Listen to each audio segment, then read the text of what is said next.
दूरदृष्टि कितनी है, अब शायद आपके रणनीतिकार इस बात को महसूस करेंगे। आप ये रार महीने 2 महीने पहले ठान देते कि गर्भगृह में अगर ये लोग रहेंगे तो गर्भगृह में हमारे भी नेता रहेंगे। आपके कार्यकर्ता आज सड़कों पर दौड़ रहे होते, सड़कों पर कह रहे होते कि हमारे सोनिया जी को गर्भगृह में नहीं जाने दिया जा रहा है, राहुल जी को गर्भगृह में नहीं जाने दिया जा रहा है। और अंततः आपने डैमेज कंट्रोल की करने की कोशिश की जब आसाम में उसी समय में एक मंदिर में घुसने का कोशिश किया, कि डैमेज कंट्रोल ही था, लेकिन वो बात बन नहीं पाई। आपको तो ये काम यहां करना चाहिए था कि गर्भगृह में हम भी रहेंगे। जाहिर है भारतीय जनता पार्टी विरोध करती कि नहीं, गर्भगृह में जगह नहीं है, इतने लोगों को हम नहीं आने देंगे, ये रामलला का विरोधी रहे हैं, रामलला का विरोध करते रहे हैं, मैं इनको आने नहीं दूंगा। आप कहिएगा कि साहब आपने मुझे निमंत्रण भेजा है, मैं जाऊंगा जरूर, लेकिन मैं गर्भगृह में रहूंगा।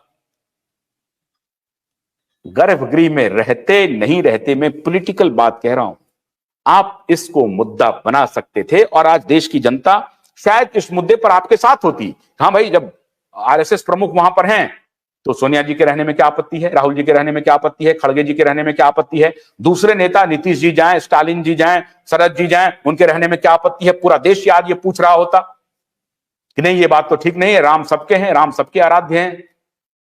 किसी नेता ने इस दिशा में कोई विचार नहीं किया और अस्वीकार कर दिया निमंत्रण को।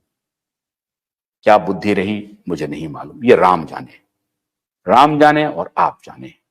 लेकिन 1946 से लेकर जो आप ब्लंडर करते जा रहे हैं उसका मैं फहरिस्त आपको आपके सामने रख रहा हूं।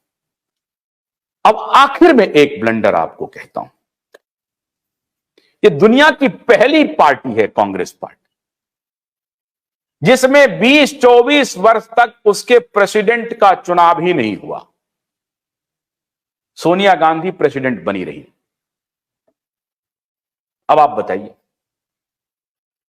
ऐसी दिशाहीन पार्टी जिसमें एक व्यक्ति को 20-25 वर्षों तक, 20 से अधिक वर्षों तक प्रेसिडेंट बनाए हुए हैं, और जब पूरा दबाव हुआ तो 2023 में किसी प्रकार से उन्होंने खड़गे जी को बनाया।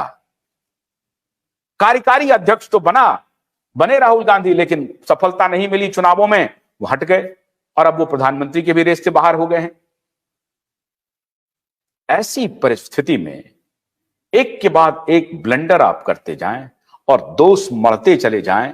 बीजेपी फासिस्ट है, आरएसएस ने कब्जा कर लिया है, धार्मिक उन्माद फैला रहा है। सवाल है कि कांग्रेस पार्टी को अपने अंदर परिवर्तन अगर लाना है तो समाज और उसके इक्वेशन को, समाज के मानस को देख करके नीति बनानी पड़ेगी। अगर नीति नहीं बनी तो कांग्रेस पार्टी की दुर्गति लगातार होती रहेगी, और उन्होंने एक प्रकार से दुर्गति लिख लिया है दीवार पे। आज मैं उन सलाहकारों की बात नहीं करूंगा जो उनको सलाह दे रहे हैं। वो एक व्यक्ति या एक धर्म या एक समुदाय विशेष से घृणा के तौर पर अगर कोई रणनीति बनाएंगे तो आप नहीं आगे बढ़ पाएंगे। ये पॉलिटिकल रियलिटी को आप नजरअंदाज कर रहे हैं। जिन ब्लंडर्स को मैंने आपके सामने रखा है, आप क्या मुझे कह सकते हैं कि जिनकी मैंने चर्चा की, 11, 12, 13 जो ब्लंडर्स मैंने आपको दिखाए हैं, ये ब्लंडर्स नहीं है? अगर नहीं है तो मैं अपेक्षा रखता हूं हमारे दर्शक भी अपनी प्रतिक्रिया हमें दे सकते हैं। एक निरपेक्ष, निष्पक्ष एनालिसिस मैंने आपके सामने रखा है कांग्रेस की महागलतियों का। उम्मीद करते हैं कि कांग्रेस अपनी महागलतियों से कुछ सीखेगी और परिवर्तन करके भारत को एक मजबूत विपक्ष देने का काम करेगी। मेरी प्रार्थना यही है कि देश को एक मजबूत, सुसंगठित और स्पष्ट नीति के साथ, स्पष्ट नेता के साथ एक विपक्ष जरूर मिले ताकि सत्ता को वो चुनौती दे सके। बहुत बहुत शुक्रिया।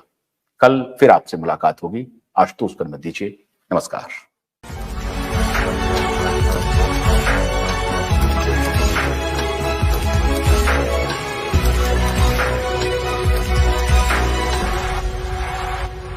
भोलानाथ का ब्रश कटर एक बैटरी से चलने वाली मशीन है जिसका चार्जिंग समय 3.5 घंटे है। इसे हम 6 से 8 घंटे बिना रुके चला सकते हैं। एक बार चार्ज करने पर ये 16,000 स्क्वायर फीट गेहूं, चावल, बजरा, जोवर के खेत काट सकता है, जबकि इसी कार्य को पेट्रोल ब्रश कटर 1,000 रुपए पेट्रोल का खर्चा करता है।